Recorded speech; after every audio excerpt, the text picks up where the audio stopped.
Half leaf جو shirts ہوتی ہیں انہیں پہن کر نماز پڑھنے کی کیا شرعی حیثیت ہے؟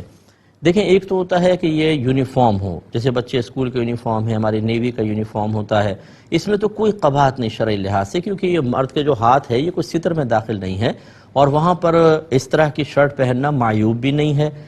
اس کو دنیاوی لحاظ سے بھی برا نہیں سمجھا جاتا، تو اللہ کی بارگاہ میں اس طرح کھڑے ہو سکتے ہیں۔ ہاں، جہاں پر ایسا نہیں ہے کہ مطلب کہ یونیفارم نہیں ہے اور باقاعدہ اتنی اونچی شرٹ پہننے کو برا سمجھا جاتا ہو معاشرے کے اعتبار سے، وہاں کراہت پیدا ہوگی۔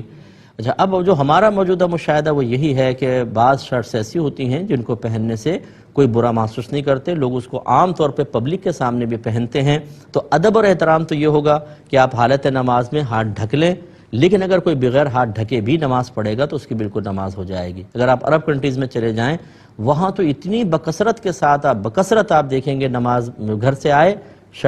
ہاف شرٹ میں نماز پڑھ رہے ہیں، تو بالکل نماز ہو جاتی ہے، لیکن ادب احترام یہی ہے کہ ہاتھ ڈھک کر نماز پڑھیں۔ باقی تفصیل میں نے آپ کی خدمت میں ذکر کی۔